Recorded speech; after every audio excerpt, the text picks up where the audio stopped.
Hello friends, welcome to my YouTube channel dynamic concoction. Videos पसंद आ रहे हैं तो लाइक करें, शेयर करें, सब्सक्राइब करें एंड बेल आइकन प्रेस करें, तभी आपको नोटिफिकेशंस मिलते रहेंगे। ठीक है, ओके स्टूडेंट्स, तो आज हम एक प्रॉब्लम और कर लेते हैं। लास्ट प्रॉब्लम है ये, combined bending and direct stress की। ठीक है, this is the last problem. काफ़ी इंपॉर्टेंट प्रॉब्लम है, इसलिए मैं करा रहा हूँ आपको। ठीक है, ये एल शेप का प्रॉब्लम है और ये मैकेनिकल में गेट में 2 मार्क्स में पूछा हुआ है, तो ये अपन कर लेंगे। उसके बाद आपके कॉन्सेप्ट्स काफ़ी स्ट्रांग हो जाएंगे, combined bending and direct stress.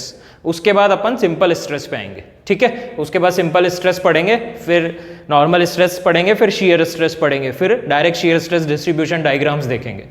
ठीक है, तो हम ये वाला देखते हैं प्रॉब्लम। ये क्या कह रहा है, ये ए पॉइंट है यहाँ पर, ये बी पॉइंट मान लेते हैं। For the loading as shown in the figure determine the maximum stress induced at point A. मतलब इस लोडिंग के केस में मैक्सिमम स्ट्रेस हमें कहाँ निकालना है, ए पॉइंट पर। ए पॉइंट मतलब ये वाला फेस हो गया वो, दिस वन। ठीक है, तो इस लोडिंग में मैक्सिमम स्ट्रेस फाइंड करना है ए पॉइंट पर। क्लियर? और ये हमें क्या दे रखा है, इसका क्रॉस सेक्शन दे रखा है, जो कि स्क्वायर क्रॉस सेक्शन है, 2b इंटू 2b का, 2b इंटू 2b का एक स्क्वायर क्रॉस सेक्शन है। क्लियर? अब हमारा अप्रोच क्या होती है, ये न्यूमेरिकल सॉल्व करने की अप्रोच क्या है। इस मेंबर को पकड़ेंगे, जिस मेंबर पे काम करना है, इस मेंबर को पकड़ेंगे, इसकी लॉन्गिट्यूडनल एक्सिस पकड़ेंगे, और इस मेंबर की ये लॉन्गिट्यूडनल एक्सिस है, ये देखो z दिख रही है क्रॉस सेक्शन में, तो ये इस मेंबर की लॉन्गिट्यूडनल एक्सिस है, ये वाली। अब लॉन्गिट्यूडनल एक्सिस पे तो लोड है नहीं, इसके अवे लग रहा है, मींस लोड कैसा है, इसेंट्रिक एक्सियल लोड है, दिख रहा है हमें। ठीक है, तो हम करते क्या है, उस मेंबर की लॉन्गिट्यूडनल एक्सिस पे इसके पैरेलल में एक लोड लगाते हैं हम, यही काम करते हैं हम P1 का। इसके पैरेलल इसी डायरेक्शन में एक P1 का लोड लगाते हैं, और एक अपोजिट में क्या लगाते हैं हम, P2 का लोड लगाते हैं। और कंडीशन क्या होती है, P1 is equal to P2 is equal to P। This is our condition. तो ऐसा हम कर सकते हैं। अब P2 और P कपल जनरेट करेंगे, तो P2 तो कहाँ है, ऊपर की तरफ आ रहा है, और ये परपेंडिकुलर डिस्टेंस आ गई।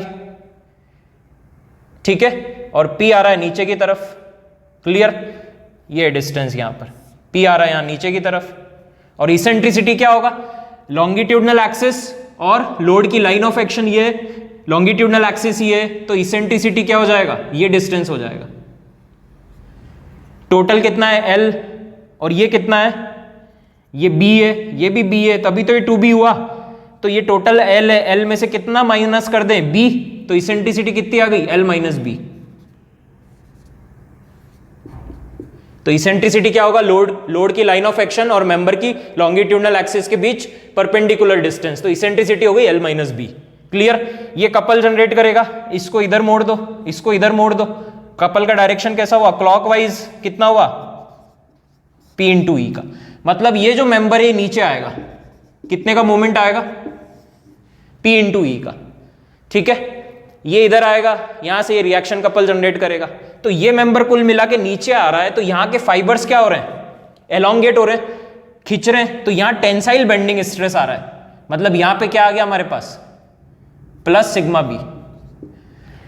ये मोमेंट क्या करेगा, इस वाले पोर्शन को नीचे लाएगा, नीचे लाएगा तो ये क्या होगा, खींचेगा, ये खींचेगा तो यहां पे क्या होगा, टेंशन आएगा, दूर दूर आएंगे मॉलिक्यूल्स, टेंशन आएगा, तो यहां टेंसाइल बेंडिंग स्ट्रेस आएगा खींचने की वजह से।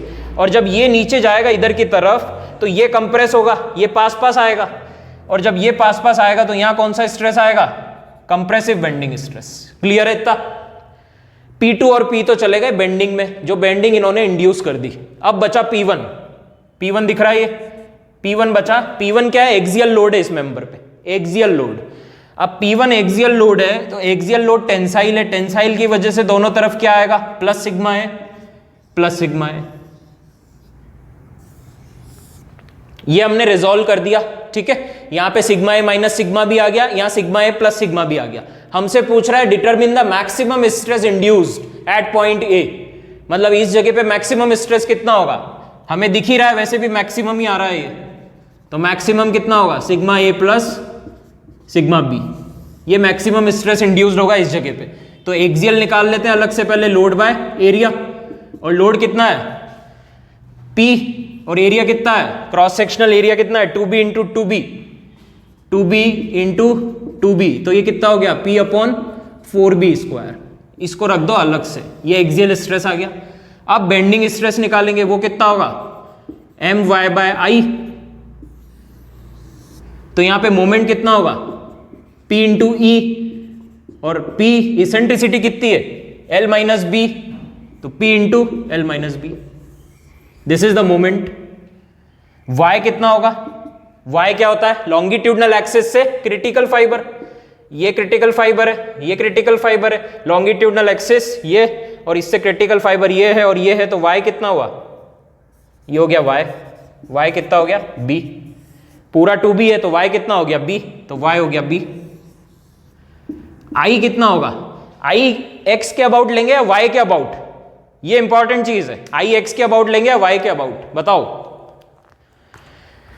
ये ऐसा डायग्राम मान लेते हैं, वर्टिकल है, ठीक है, ये क्रॉस सेक्शन है, ये x एक्सिस है, ये y एक्सिस है, ये x ये y। मेंबर बेंड कैसे हो रहा है, इस तरह से हो रहा है, यहां पकड़ लेता हूं मैं, इस तरह से हो रहा है मेंबर बेंड, ठीक है, इधर जा रहा है, तो किस एक्सिस के अबाउट हो रहा है, ये देखो, ये x थी और ये y है, मेंबर कैसे हो रहा है, इधर जा रहा है, इधर जा रहा है, किसके अबाउट जा रहा है, y के अबाउट, ये तो x है, ये y वर्टिकल वाली है, ऐसे जा रहा है, मतलब ऐसे ऐसे जा रहा है, तो y के अबाउट बेंडिंग हो रही है, ये देखो, तो यहां i लेंगे हम y। नहीं समझ आता है तो इसको 2-3 बार अच्छे से समझना। ये तो तुम्हें क्या दे दिया उसने, स्क्वायर क्रॉस सेक्शन दे दिया, BD³/12 होगा, b भी कितना है, d भी कितना है, यहां तो दोनों बराबर हैं b और d, इसलिए प्रॉब्लम नहीं है। मान लो ये क्रॉस सेक्शन रेक्टेंगुलर होता और तुम्हें i समझ में नहीं आता, तुम i ले लेते x के अबाउट, हो जाता गलत, बिकॉज वर्टिकल बेंडिंग है और ये बेंडिंग किसके अबाउट है, y एक्सिस के अबाउट है, तो i y होगा 2b इंटू 2b का क्यूब/12।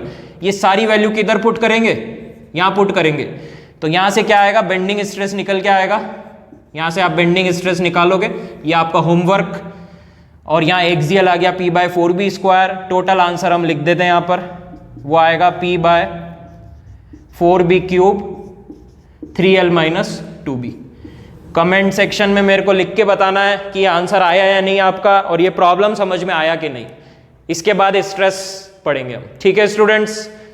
Okay students, thank you so much.